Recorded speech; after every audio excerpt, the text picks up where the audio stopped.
welcome back to the class, everyone. Many of you probably already know this, but I actually really enjoy doing the Naboo raid. It probably has something to do with my personal preferences towards the characters, as well as some nostalgia from my childhood. That all being said, I realize that most people are actually not enjoying the raid in its current iteration due to a lot of RNG revolving around the command droid constantly dispelling really important buffs. Well, if you haven't already heard, I have some good news for you. About 10 days ago, CG released on their official forums some changes that were going to be coming to the Naboo raid, likely due to the fact that it's going to be here longer than we thought it was, but more on that in another video. And basically, these three changes seem to maybe not change every single raid run out there, but they seem to make several of them a lot easier because most of the raid teams out there focus heavily on one or two buffs to get them through their run. So basically what's going to happen, and this is super important, at least for the video we're showing today, the command droid's special ability now starts on cooldown. It's also been reduced to 2 turns from 3, which that I think is actually bad, but it's ultimately not going to matter. Because when the command droid's special ability now starting on cooldown, the team that we're going to be showcasing, being the Kit, Fisto, and Luminara team, means that we can immediately start doing what we want to right out the gate when it comes to having both tenacity up to stop the target lock, as well as potency up to actually start doing a lot of good true damage, even without utilizing Ki-Adi-Mundi. There are a few quality of life things in here as well, where we can actually see where the special ability is, and the fact that the command droid can no longer give itself a bonus turn with the charge modifier, which is kind of stupid to begin with, so I'm pretty happy that that is overall going away. So again, these changes were announced about 10 days ago, but the reason why we're making a video about this now is because the raid changes didn't actually even happen until today. So if you're watching this video, they actually happened yesterday. And I want to show some footage of how much easier it is because I've been doing several runs. And while I can't quite get it to work on auto, like some people have been talking about, I can get it to work very well, even without having very good mods, having at least subpar mods to how I used to do this way back when the raid first came out.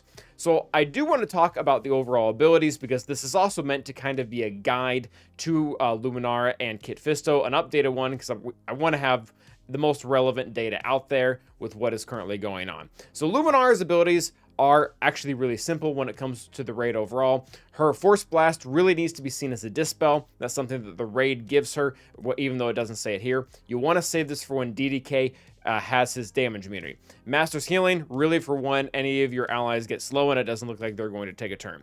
Kit Fisto, this is new. Turn the Tide, potency up. This is the most important ability on the entire Kit, Fisto, and Luminara team, because this is what's going to allow you to do true damage when you attack at a turn, and it will also allow you to counter, again, with all the raid mechanics and how they end up working in the end. So very important.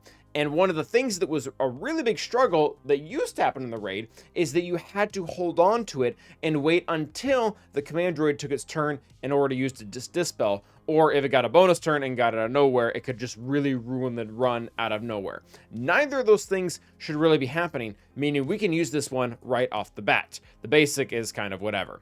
Qui-Gon Jinn's pretty simple. You want to use Harmonious Assault, aka the one that calls in someone to assist, once everybody does have potency up and a healing over time, so you can deal true damage that way. And Humbling Blow, kind of the same concept as Luminara. We want to save this for when the DDKs have their damage immunity. Grandmaster Yoda, again, someone heavily affected by the overall changes, because we can now use battle meditation right at the very beginning of the battle, and really the beginning of every single wave, because having tenacity up and stopping the target lock will actually stop the B1s from healing as much as they already would. And again, we don't have to worry about them dispelling it right away because they literally can't, because that ability starts off of cooldown. I like to use Unstoppable Force when I have potency up because it deals a lot of damage, and then Master Stroke just to cycle through cooldowns. You can kind of use it whenever you want. Plo Koon, I like to use Take Charge when I don't already have potency up so that I don't run out of it, because again, having the potency up on the entire team is more of a reflective resource that we don't necessarily need to take turns for, so ending the turns prematurely doesn't really make all that much sense. AoE, use it whenever you want, it doesn't really do much, and then Basic obviously is another dispel to, again, get around those droidicas. So now that we understand the overall abilities and how they're going to be affecting the changes, I do want to get to some footage here that I did earlier today. Now, I did run this team through about 4 different times, and the outcome was pretty much always the same. Again, as we talked about previously, I was not able to auto it. Someone always ended up dying. You would get stuck on DDKs. It was weird. But overall, you can see here in the beginning, we already were able to put Tenacity up, stopping those target locks. You will see that I will go ahead and use Plo Koon's turn meter ability because I actually want to gain turn meter ability, or I actually want to gain turn meter because we don't have potency up. Qui-Gon Jinn then soon followed up by having an attack out of turn because we had potency up and we can deal more damage that way.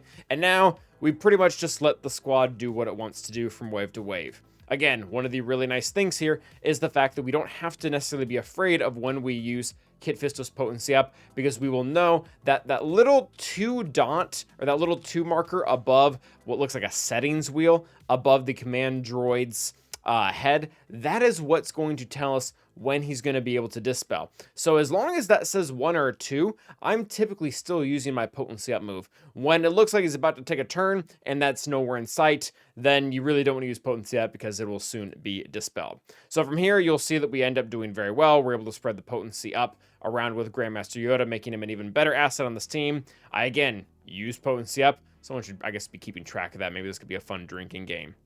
Is that when it comes to the overall specials, the order that I like to use them in, and maybe I'll pause it for the next one for a little better visibility, I like to start on the very far left side and work my way to the right. The reason why is because as the waves go on, they become more difficult because there are more enemies, and the most useless ones are the far left and then the middle, and then the most useful fall by the last.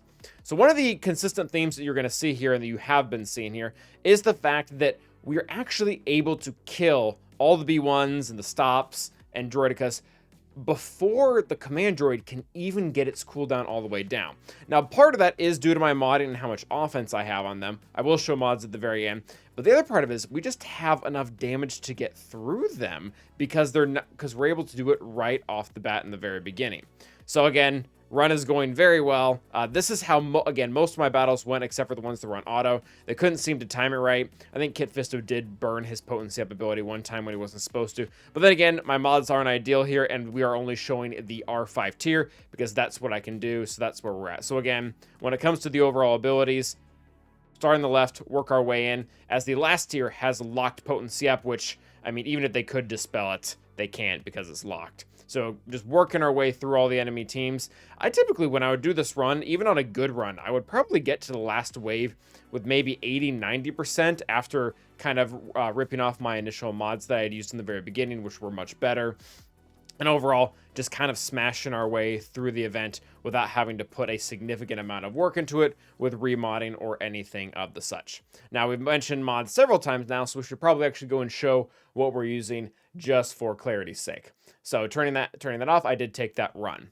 Now, Luminara overall is going to end up being pretty simple. I just went for overall survivability on her. I didn't max speed, I didn't max health, just a defense primary, a health primary, a health primary, a speed primary. She does fine for the most part. She's typically not the first character on the team to die if anyone does die, so it's just not that hard of a priority. And this is what I was talking about earlier when I said I wasn't exactly maxing offense with Kit Fisto overall, because as you can see here, he doesn't even have 60 mods on several of his offensive primaries. I do like to load him up with offense as much as possible because he will be attacking out of turn a lot, and that true damage does pull from his offensive stats. It's not out of nowhere. Although that arrow is actually pretty nice on him, but obviously not required. You could get those same stats on a triangle.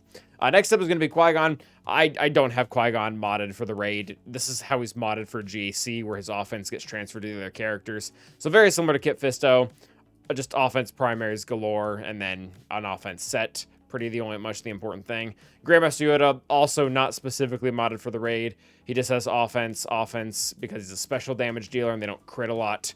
Then health to kind of supplement. Again, nothing overall special. 320 speed. Shouldn't be that big of a difference because the overall turn order doesn't matter as much because they don't, again, get their dispel until about 3 turns in to begin with. And then Plo Koon is actually modded very fast for my Star Killer comp, but at the same time, most of these primaries aren't important. He's actually housing most of my defense primaries, it looks like. So overall, mods are good, but pretty much what you would probably overall have. The only exception being really Kit Fisto, who's modded for a lot of offense. You probably wouldn't have modded for offense to begin with. So overall, again, we're going to have to take a look at the rest of these raid comps. I'm pretty confident that this will really help Gungans, Queen Amidala, and probably the KB team as well. I'm really not sold it's going to help the dark side team regardless of what variation used, but we will hopefully get to that in another video, and we'll keep you posted. But until then, thank you guys for watching, and stay awesome.